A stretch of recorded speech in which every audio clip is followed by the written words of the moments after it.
When you think about the French Revolution, you probably picture big, dramatic events, right? The storming of the Bastille, huge clashes of ideas. But what if one of the biggest changes of all happened not on a battlefield, but on the page of a book? We're going to dive into how this single event completely changed what ordinary people could read, and how that, in turn, changed everything. So let's start with a really interesting question. Can a country's politics actually change the books sitting on your shelf? Well, for the people of France after 1789, the answer was a huge, life-changing yes. Let's unpack exactly how. Okay, so to really get a feel for the explosion of new ideas that came later, we first have to understand what the world was like before the revolution. And honestly, it was a world of incredible control, all run by the king's censors. That phrase right there, tightly controlled, is key. We're not talking about a gentle suggestion here. This was an iron grip on information. Every single idea, every story, every little pamphlet had to get past one massive filter, the monarchy itself. So what are we really talking about? It's all about censorship, the official power to just squash anything that people in charge didn't like. If they thought an idea was a little too dangerous or maybe just inconvenient, they could literally stop it from ever seeing the light of day. Just take a second and let that sink in. Nothing. Not a book, not a political pamphlet, not even a simple play being put on in a local theater. Every single creative or intellectual work needed a stamp of approval directly from the king. It's kind of hard to even imagine that level of control over what a whole country is allowed to think. And you can see just how restrictive this system was in practice. I mean, imagine you're a writer. You pour your heart and soul into your work, then you have to hand it over to a government official and just wait. You just have to hope they agree with your ideas. And if they don't, well, too bad, your work legally just disappears. But then, everything changed. A turning point came along that didn't just put a crack in this system of control, it absolutely shattered it to pieces.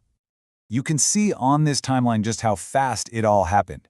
Before 1789, you've got total censorship. Then, boom, the summer of '89, the Bastille falls, this huge symbolic moment. And almost right after that, a brand new law comes in and completely redraws the map for ideas in France. And this right here, this is the philosophical bombshell at the heart of it all. Freedom of expression was no longer some privilege that a king could grant you. It was now declared a natural right, something you're just born with. You can't overstate what a massive shift in thinking that was. Think about their to-do list here. The whole country is in chaos. A new government is forming. And one of the very first things they do, they get rid of censorship. That just goes to show you how incredibly important they thought the free flow of information was for building this new world they imagined. So, what happens when you blow the doors off censorship like that? Well, you don't get a little trickle of new pamphlets, you get an absolute flood. A total explosion of ideas that starts reaching every single corner of the country. I just love that word from the source material, flooded. It's perfect, right? It gives you this image of towns and even tiny villages just being washed over with printed words, all talking about the crazy, dramatic events happening all around them. And look at the variety. This wasn't just dense academic books for the elite anymore. Suddenly, revolutionary ideas were spreading through daily newspapers, cheap little pamphlets you could buy on the street, popular songs, plays, and even big public parades and festivals. Information was suddenly everywhere and for everyone. And that's the whole point, really. The revolution didn't just change the government, it democratized ideas.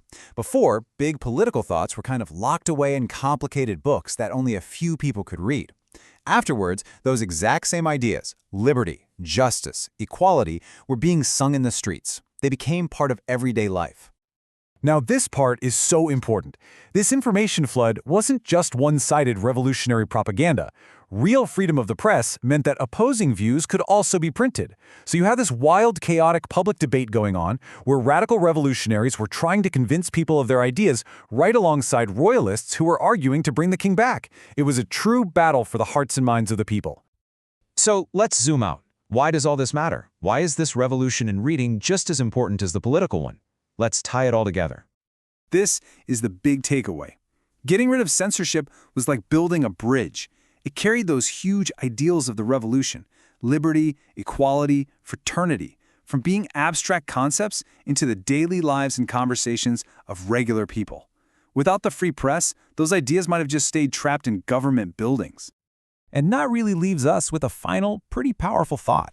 The French Revolution gave us a glimpse of what happens when you completely unlock the flow of information. It makes you ask a question that's just as relevant today. Once an idea is truly set free, where does it go? What does it end up building or tearing down?